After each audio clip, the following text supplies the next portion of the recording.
Good morning, good afternoon, or good evening, my beautiful hot messes. My name is Mistress Lavender, and today I'm reading Rich AF by Vivian 2. I'm on page 147, and am I in my pajamas? Yes. Are you still going to watch? Yes. So don't forget to like, comment, and subscribe, and let's begin. On page 147.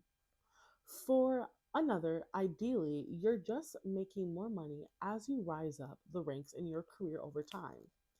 In either case, I recommend doing a little true up on your emergency fund every few years or whenever you have a biggish lifestyle change. For me, I did my first true up when I was around 26 and moved in with my significant other. When I first moved to New York City, I was splitting a studio with another girl.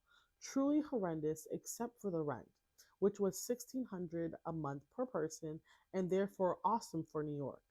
So, my 23-year-old emergency fund was based on that housing expense, plus all my other monthly necessities. But at 26, I was out of the studio and now splitting a monthly rent payment of 5,000 with my partner. 250 for him, 250 for me, or 2500 for him, 2500 for me. Meaning my 3 months of living expenses saved up were now a month short. No big. All I had to do was prioritize filling up that e fund a bit more with the savings portion of my budget, and after a few months, I was back where I needed to be. Long story short, there's no perfect amount for an emergency fund. You just want to make sure that money can cover you in true cases of emergency and that it is actually representative of the lifestyle you're living. Basically, ask yourself, if I were to lose my job tomorrow, would this emergency fund sustain me long enough to find a new job? Once you have a number in mind, reaching it can be seamless.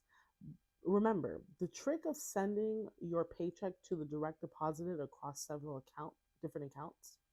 You can do that with savings accounts as well as checking accounts. Even if you're not doing the reverse budgeting method, I still recommend getting that e-fund money out of sight, out of mind with automatic deposits. This can end up being so seamless that you literally forget about it. I told one girlfriend to set up a savings account this way, and then a full 2 years later, we happened to be chatting about emergency funds when she said, "Oh, snap, I need to start one of those." I was like, "Girl, what about the money you've been setting aside automatically? What did you think that was for?" Sure enough, she checked and literally had thousands of dollars safe and sound. "Wow, I feel a lot better about myself now," she said. "Am I secretly a saving genius?" Yes, because that's really all it takes to be a genius. Do the math, set up an account, and stop thinking about it. Sinking funds.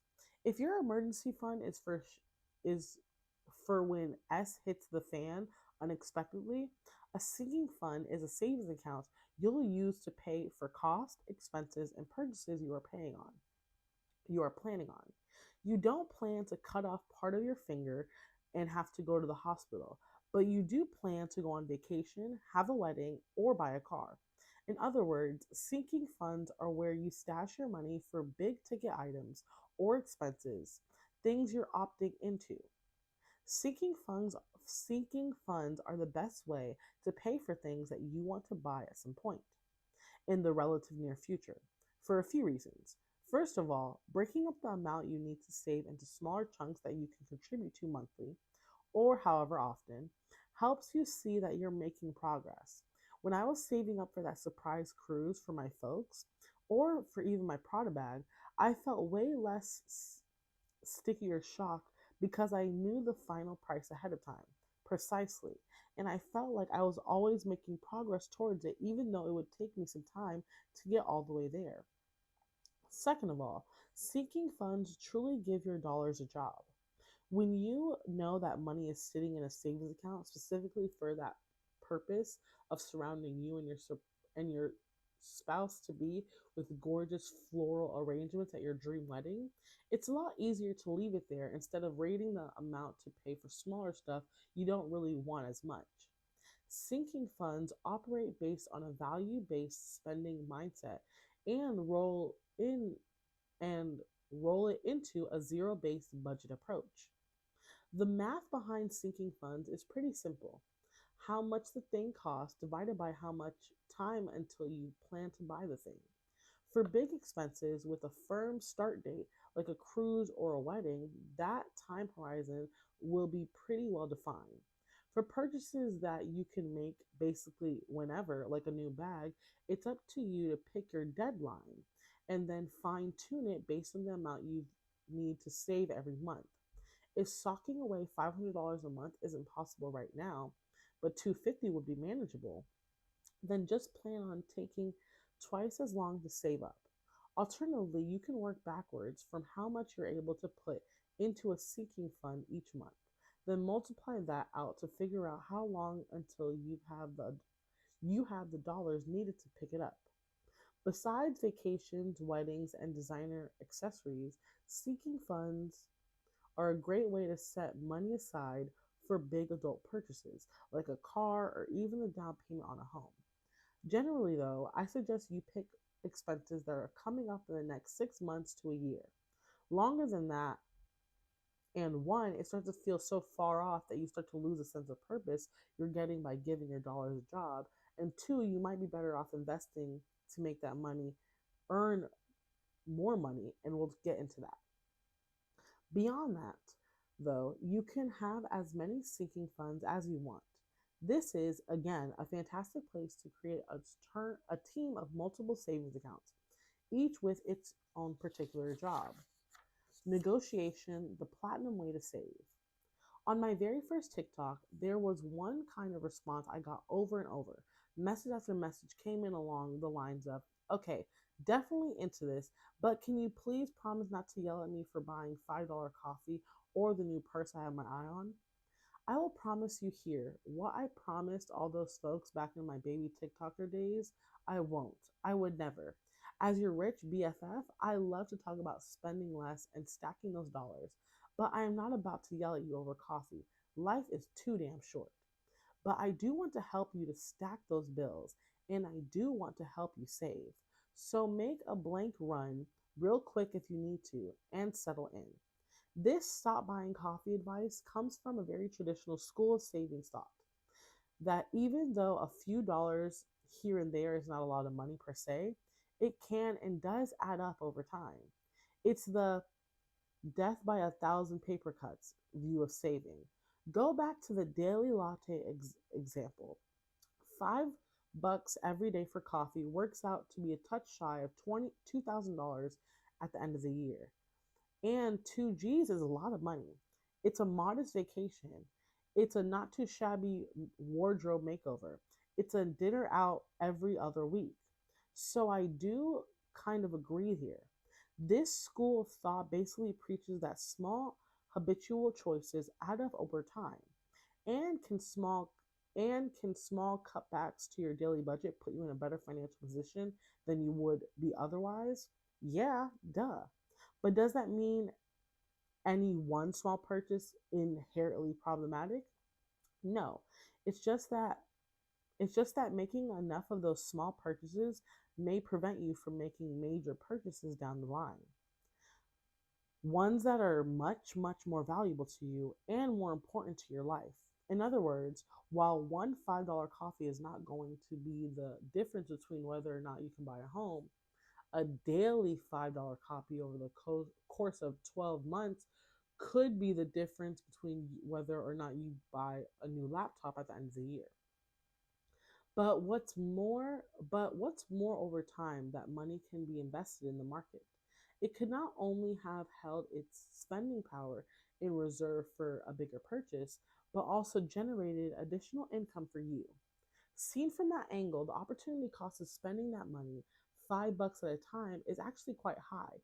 You're missing the chance to spend a large chunk all at once, and you're losing out on having your money make you money. Now, think about to asking for a raise.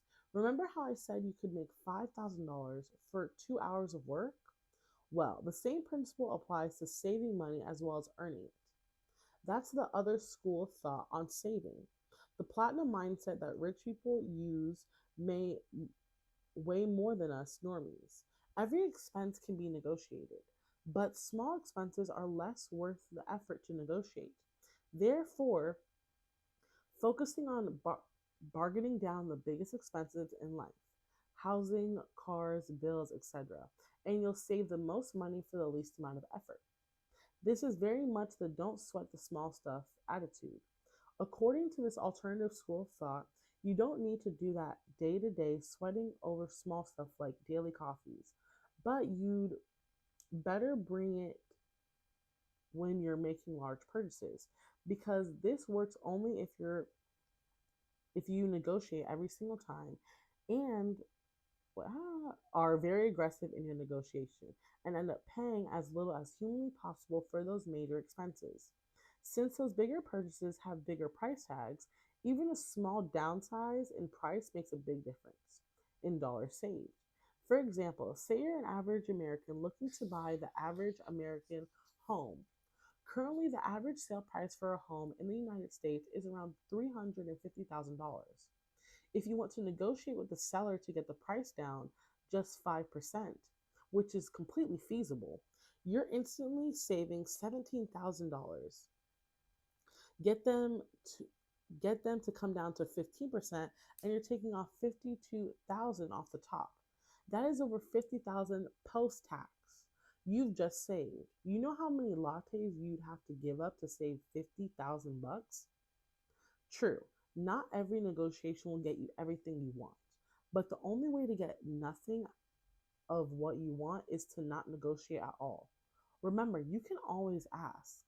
You can negotiate prices, cars, houses, secondhand furniture on Facebook Marketplace. You can negotiate fees. I negotiated a real estate broker down to $8,000 to zero simply because I felt strongly that I'm not effing paying this. You can negotiate any telecom bill, TV, Wi Fi, phone. You can negotiate all your entertainment services. You can negotiate medical bills. Holy S, please, especially if you're low income, negotiate your medical bills. Most hospitals are nonprofits, and if you make below a certain amount of money, typically a certain multiple of the poverty line, depending on where you are entitled to get charity care, which will wipe out your percentage of your bill, or even the entire thing. You can negotiate homeowners insurance rates, realtors commissions, title and transfer fees. In fact, you can negotiate anything when it comes to buying a house. You can ask the seller to repaint a wall. You can ask them to leave some furniture or appliances or the lawnmower. You can ask for an earlier or later move in date. You can ask for a seller's assist. You can ask for a second appraisal. Same goes for a car. You can negotiate many, many things when it comes to buying a car. Not just price, but rates, lengths of terms, warranty limits, service fees. You can